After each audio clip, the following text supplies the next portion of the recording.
আসসালামু আলাইকুম। চাঁদপুর শাহরাস্তি কোয়েল ফার্মের হ্যাচারি পক্ষ থেকে আপনাদের শুভেচ্ছা অভিনন্দন। আজকে একটি গুরুত্বপূর্ণ বিষয় নিয়ে আলোচনা করব। আপনারা কোন জাতের কোয়েল পাখি পালন করবেন খামারে। ইদানিং অনেকগুলো ভিডিও হয়তো আপনারাও দেখতেছেন, বর্তমান সময়ে একটি সাদা কোয়েল পাখি আসছে, জাপানি জাতের কোয়েল পাখির মতো, কিন্তু এটা হাইব্রিড। এটাকে বলছে ওনারা কি কটনিক্স কোয়েল। আসলে এটা পুরো নামটাও আমার খেয়াল নাই। একবার এক এক সময় এক এক জাতের কোয়েল বর্তমানে মার্কেটে আসতেছে, তো এই জন্য দেখা যায় যে জাপানি জাতের কোয়েল পাখিটাও চিনাটা বড় দুষ্কর হয়ে যাচ্ছে। আমি আপনাদেরকে আজকে আলোচনা করব যে আপনি কোন জাতের কোয়েল পাখিটা খামারে পালন করলে লাভবান হবেন। তো বর্তমান সময় যতই সামনের দিকে যাচ্ছে ততই কোয়েল খামারটা করাটা খুবই ডিফিকাল্ট হয়ে যাচ্ছে। কোন জাতের পাখিটা যাচাই বাছাই করবেন, আসলে কি জাপানি জাতের পাখি আছে কিনা, না জাম্বু জাতের পাখি বিক্রি করতেছে, না হাইব্রিড, না এখন বর্তমান সময় সাদা কোয়েল আসছে প্রায় 400 গ্রাম ওজন। এখন আপনি কোন পাখিটা নিয়ে খামার শুরু করবেন? তো আজকে হাইব্রিড পাখি নিয়েও আলোচনা করবো ইনশাল্লাহ। আপনাদেরকে আমি সোজা কথা সকল বিষয় ধারণা দিয়ে দিব, এক্সপার্ট করে দেবো যে আপনি কোন পাখিটা খামারের জন্য পালন করলে সবচেয়ে বেস্ট হবে। তো ইনশাল্লাহ মূল আলোচনায় চলে যাচ্ছি। তো প্রথমে হচ্ছে জাপানি জাতের কোয়েল পাখিতে আসি। জাপানি জাতের কোয়েল পাখির বৈশিষ্ট্যটা আমি আপনাদেরকে একটু বলি। জাপানি জাতের পাখির বৈশিষ্ট্য হচ্ছে এটা 140 গ্রামের ডিমে চলে আসবে। অন্যান্য হাইব্রিড পাখি কিন্তু 240-50 গ্রামের ডিমে আসবে। এটা নর্মাল হাইব্রিড পাখি, ওটা 240-50 গ্রামের ডিমে আসবে। জাপানি জাতের পাখিটা 140 থেকে 150 গ্রামের ওজনের ডিম দিবে, কিন্তু এর মূল উদ্দেশ্য এবং লক্ষ্য হচ্ছে খাবার কম খায়। বর্তমানে 23 থেকে 25 গ্রাম খাবার খেয়ে কিন্তু একটা ডিম দিচ্ছে জাপানি জাতের পাখিটা।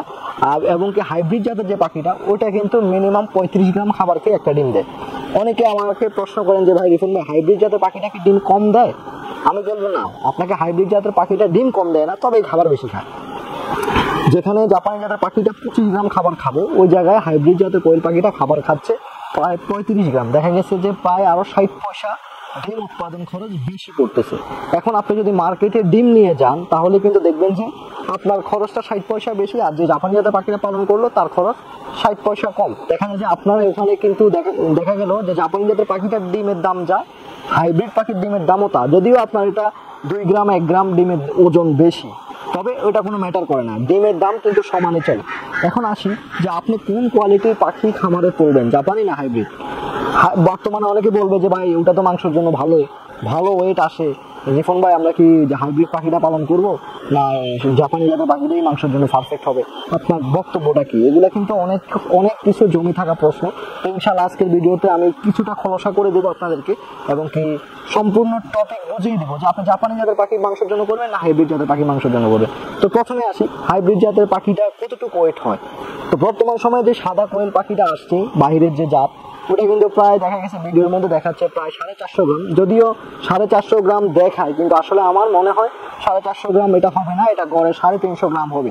কেননা ইউটিউবাররা কিন্তু সবচেয়ে হাইস্ট এবং কি বড় গ্রোথের যে পাখিটা ওইটাই সামনে এসে শু করায়, অন্যান্য পাখি কিন্তু এগুলো শু করায় না।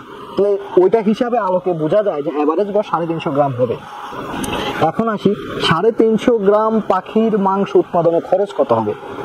আপনি এবার যদি 350 গ্রাম পাখিটা ওয়েট করাতে চান, 350 থেকে 400 গ্রাম ওয়েটে এটাকে আপনি নিয়ে আসতে চান, মিনিমাম এটার খরচ হবে 60 টাকা পিস।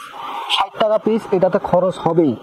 এবার আমরা অন্যদিকে জাপানি জাতের কোয়েল পাখিটাতে আসি। জাপানি জাতের কোয়েল আসলে আবার আরেকটা বিষয়ের মধ্যে রয়ে গেছে যে কতটুক সাইজের পাখি হলে খাওয়ার উপযুক্ত হয়। খাওয়ার উপযুক্ত হচ্ছে 120 গ্রাম ওজনের পাখিটা জবাই করলে কিন্তু এটা খাওয়ার উপযুক্ত ইনশাল্লাহ হয়ে যায়। এর জন্য 350 গ্রাম পাখির করার মানে হয় না। তো এখন আসি যে আপনার যে জাপানি জাতের পাখিটা 120 গ্রাম হইতে কস্টিং খরচ পড়বে আপনার, যদি মহিলা পাখিটা তো হাই রেটে বিক্রি করবেন, পুরুষ পাখিটা তো কম দাম, তো ওই হিসাব যদি ধরি তাহলে 40 থেকে 45 টাকা আপনার উৎপাদন খরচ হয়ে যায়। দুঃখিত, 120 গ্রাম করতে 30 থেকে 35 টাকা 37 টাকা কিন্তু পুরুষ পাখিটা হয়ে যায় যদি আপনি মহিলা পাখিটা চওড়া দামে বিক্রি করেন, তাহলে কিন্তু এই খরচ। যদি আপনি আবার মহিলা পাখিটা কম দামে বিক্রি করেন তাহলে আরো বেশি খরচ পড়ে যাবে। এখন আসি আপনি যখন পাখিটা মার্কেটে বিক্রি করবেন, 350 গ্রামের একটা পাখি যখন আপনি মার্কেটে বিক্রি করতে যাবেন আপনি মার্কেট পাবেন 60 টাকা। কেননা কোয়েল পাখি কিন্তু কেজি হিসাবে বিক্রি হয় না, আপনাকে অবশ্যই এটা পিস হিসাবেই বিক্রি করতে হবে। অন্যদিকে জাপানি জাতের কোয়েল পাখিটাও কিন্তু 60 টাকায় বিক্রি হবে পিস হিসাবে। আপনাকে আদার্স এটা বিষয়ে ভাবতে হবে যে কোয়েল এখনো বাংলাদেশে কিন্তু কোয়েল পাখিটা কেজি হিসাবে বিক্রি হয় না। যেখানে আমাকে কেজি হিসাবে বিক্রি করতে পারবো না সেখানে তো আর ওজন দিয়ে আমাকে কোয়েল পাখি মাংস তো আর বিক্রি হবে না। আমি বেশি ওজন করলেও যে দাম, আমার এটা 120 গ্রাম থাকলেও সেম দামে, তো আমি কেন হাইব্রিড পাখিটা পালন করব? এটা হচ্ছে মূল বিষয়। তো এই জন্য আপনাদেরকে ধারণা দিচ্ছি যে হাইব্রিড পাখি বর্তমান সময়ে আপনারা ইউটিউবের চক্রান্ত পড়ে কিন্তু আপনারা হাইব্রিড জাতের পাখিটা পালন করতে পারেন, যেটা আমার ধারণা, আমার অগাধ বিশ্বাস এরকম মনে হচ্ছে। তো ইনশাল্লাহ আপনাদেরকে ধারণাটা দিয়ে দিলাম যে আপনারা জাপানি জাতের কোয়েল পাখিটা পালন করবেন না হাইব্রিড জাতের কোয়েল পাখিটা পালন করবেন। ইনশাল্লাহ আপনাদেরকে ধারণাটা আমি দিয়ে দিচ্ছি। এবং ডিমের জন্য যদি আমি বলি তাহলে কিন্তু জাপানি জাতের কোয়েল পাখির উপরে কোনো পাখিই হয় না। ইনশাল্লাহ আপনারা যেখানে ভিডিওগুলো দেখবেন ইনশাল্লাহ এগুলো অবৈধ করার চেষ্টা করবেন, কারণ এগুলো ব্যবসা। জাপানি জাতের কোয়েল পাখির উপর কোনো জাত নেই। আপনি যদি ডিমের জন্য করলেও এটা পারফেক্ট, এবং মাংসের জন্য করলেও কিন্তু এটা সবচেয়ে পারফেক্ট হবে ইনশাল্লাহ। তো যাদের কোয়েল পাখির বাচ্চা প্রয়োজন হবে চাঁদপুর শাহস্তি কোয়েল হ্যাচারি থেকে ইনশাল্লাহ আপনারা কোয়েল পাখির বাচ্চা সংগ্রহ করতে পারবেন।